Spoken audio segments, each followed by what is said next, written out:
Karibuni tena wapenzi watazamaji wa Vede Media, ni Daniel Mbenga, Vede Media Mara Town. Hata kwenye Facebook pia ni hivyo hivyo, kwenye YouTube pia hivyo hivyo, Instagram, mitandao yote kabisa. Ili uweze kwa kwanza kupata update zetu zote kabisa kwa muda wote na kwa saa yoyote ile. Okay, tunaingia basi kwa msanii wetu. Vipi hali? Salama mzima? Mzima, sijui za kwako. Mimi niko poa, namshukuru Mungu. Na umependeza sana. Asante. Kweli? Asante. Kama kawaida.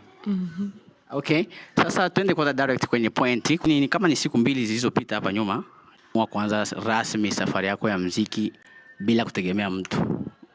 Sasa sisi kama vile mashabiki umeenda kuchanganya kidogo, maana tunajua kwamba Carolina alikuwa alikuwa anasimamiwa na kampuni aiza label fulani. Tueleweshe kwanza kwa maneno ya waziwazi. Kwa haraka haraka ni kweli. Kwa sasa sipo chini ya mtu yoyote wala label yoyote ile. Najitegemea mimi kama mimi. Yaani kama mlivyoona ndivyo hivyo mambo yalivyo. Yaani kama tulivyoona ndivyo vivyo mambo yalivyo. Sawa. Nishazoea kukuona ukiwa kwenye label ya New Talent. Sasa umefanya miaka mingapi kwenye label hiyo? Nikizani inaweza kuwa ni mwaka wa 5 kama sijakosea. Mkataba ulikuwa umeshaisha au vipi? Nilikuwa sina mkataba pale. Yaani ulikuwa unaishi kivipi sasa tujaelewa hapo? Tulikuwa tunafanya kazi tu kwa sababu tulikuwa tunaelewana. Mimi nilikuwa napenda kufanya kazi na yeye na yeye alikuwa anapenda kufanya kazi na mimi. Kwa hiyo tulikuwa tunaelewana hivyo. Ni kama vile kusaidiana tu. Ndio, ni kama vile tulikuwa tunafanya, yaani kuelewana. Kiufupi au uko na saini kwenye label yoyote? Hapana, mkataba kabisa, siwezi nikadanganya. Hakuna mkataba wote. Kwa hiyo ulikuwa tu mnasaidiana kama vile ndugu ama kaka na dada? Ndio. Okay. Poa, basi mpaka ifikie hatua ya wewe kwenda kuachana na huo msaada, tuseme hivyo. Tunazoea mara nyingi sana, yani vitu kama hivi vikitokea, ina maana kumetokea kitu fulani katikati hapo. Unaweza kutuweka kwanza wazi kabisa kumetokea nini hadi ufikie kwenye hatua hizo za kuamua uwe umejibeba peke yako, hizo umeshafanikiwa, tuambie. Kiukweli kwanza mimi nisiwe muongo. Nilikuwa nataka niache muziki. Kwa sababu siku za nyuma hapo nilikuwa na shoot video na msanii fulani hivi, lakini nilikuwa napanga tukimaliza hiyo kazi na mimi na muziki basi. Kama vile Mungu nikaongea na mtu fulani, mimi nataka niache muziki hivi na hivi. Akasema ukitaka mimi nitakusaidia.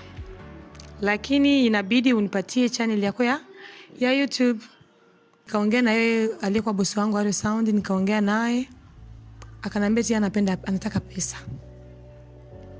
Mimi sitaki kuwa muongo, aliniambia eti anataka pesa. Nikamwambia ngapi? Akasema eti anataka 60,000. Kwa Kiswahili hapo utasema 60,000 ngapi? 16,000. Akasema anataka 60,000. Mimi nikamwambia hapana, 60,000 ni ya mingi sana. Kwa hiyo inawezekana ushushe. Hiyo siku nikizania tukaelewanaga, nikakata simu. Siku ya kufuatia baada kama siku 2 mimi nikamwambia tena. Wanaulizia sasa vipi sasa? Akasema eti kama ni hivyo basi shusha, mimi nashusha, mnipatie 30,000. Mimi nikamwambia sitatoka kwako. Wewe utakuwa ni producer wangu kama siku zote, yani kama utakuwa ni bosi wangu tu. Yeye atakuwa ni manager. Akasema itawezekana. Inabidi hizo pesa mtoe. Nikaacha tu yapite. Nikatafutiwa na mtu, siwezi nikamtaja hapa. Huyo mtu akanambia sasa vipi, kwa nini unataka uache muziki? Mimi nikamwambia mimi nataka niache muziki kwa sababu napambana sana. Mafanikio nayaona lakini sio kivile kama ambavyo mimi natarajia yani. Mimi ndio maana nataka nifanye nini niachane na mambo ya muziki. Akasema mbona mko sawa na bosi wako? Nikasema mimi na bosi wangu tunaga matatizo. Ila mimi nataka niende zaidi. Kwa kwenda zaidi inabidi video kali, unaona location, mambo kama hayo. Na bosi wangu mimi naona sijui kama anaweza kufanya hivyo kwa sasa. Akasema yani unamaanisha bosi wako ana pesa? Mbona yani akaanza kama vile kuchochea. Yani kumbe halikuwa iko na ni rekodi. Alikuwa yani ile maongezi alikuwa anaweka hivi. Sijui niseme aje yani. Alikuwa anaweka bayana. Mimi niko naongea naye alikuwa anamsilisha bosi wangu. Sasa unasema kwamba account yako wamefuta kila kitu. Ina maana wao kuwa na access yoyote kuhusiana na account yako? Kivipi? Yani umiliki wa account? Hapana. Mimi nilikuwa similiki account kwa sababu wakati nilianza muziki yeye bosi wangu ndio alifungula kila kitu, YouTube na nini, mapassword akabaki nazo. Na mimi sikuwa nayo muda kumwambia ni anipe wala nini. Kaachana tu na. Okay. Sasa hapa kama ulivyosema kwamba kuna mtu ambaye ameenda kurekodi maongezi yenu na akaweza kumtumia ama kumsikilizisha bosi wako, anaonekana kama vile ni sutu ama tuseme hivyo, lakini mbona kama amefanya vizuri, kwa sababu mimi naona kama vile mlikuwa mnafikisha sana. Na mimi na angifu nasema hapo kwamba kuna mtu ameenda kurekodi sijui nini mambo kama nayo. Kivyako wewe umemchukua mtu ni mbaya au vipi? Kiukweli mie siwezi nikadanganya, sikuwa namuongelea kwa ubaya, kwa sababu hata maongezi yote ambayo nilikuwa naongea na huyo mtu bosi wangu alikuwa anayajua, kwa sababu nilikuwa najiongelesha kwake, namwambia mimi nataka niendelee, nataka nifanye yani mambo kama hayo. Kwa hiyo kama mimi sitaweza kufanya hivyo, mimi yani nitaacha tu muziki. Sasa kwanza swali linakuja, ni vitu gani ambavyo unavitaka wewe kwanza? Pesa. Pesa za kutoka? Pesa za kuinvestiri, kama ni video kali, location, mambo kama hayo tu. Sasa hiyo investment yote unataka bosi wako, kama vile bosi wako asimamie kila kitu, na unajua hali ya maisha ya kambini gisi ilivyo. Unajua mtu kama kweli hauna uwezo, ni bora tu namwambia mtu kwa wema. Kiukweli kabisa, angalia hali yangu. Sio kwamba eti kama nilikuwa namuuzi sana kila siku nataka hivi, hapana. Kila show nilikuwa sikosagi kwenye mashow. Okay, tusiende kuyakuza, lakini mimi nimeenda kusikia huko kwa kupita, kwa sababu tunapata habari nyingi. Nimesikia kwamba sio mara ya kwanza wewe kutaka kuachana na record label yako ambayo ilikuwa inakusimamia hapo awali, kwa sababu mtu mpaka amue kuomba kutoka ama aidha kuacha muziki, ina maana kuna mambo mengi ambayo haukuwa anafurahishwa nayo. Nani ameenda kukiuka ama kugeuka makubaliano yenu mpaka hizo hisia za kutaka kutoka zianze huko nyuma hadi hivi na ndio imetokea umeenda kutoka? Kiukweli mimi sitaki kuongelea mtu vibaya. Ilikuwa naimba naenda pale naulizia mie ratiba ni aje, inabidi tu yani kuna ngoma gani ambayo unataka niimbe, kama ni ngoma kama ni beat ananipatia mambo kama hayo basi. Lakini kama yani eti mimi na tulielewanaga hivi hakuna. Ina maana mlikuwa mnafanya kazi lakini mlikuwa na malengo yote ile? Mimi nilikuwa na malengo. Umemfikishia malengo bosi? Malengo si ndio hiyo sasa, nilikuwa nataka nikuwe juu zaidi, kwa sababu mwaka jana nilikuwa yani mwaka juzi nilikuwa tegemea mwaka jana nitafanya makubwa.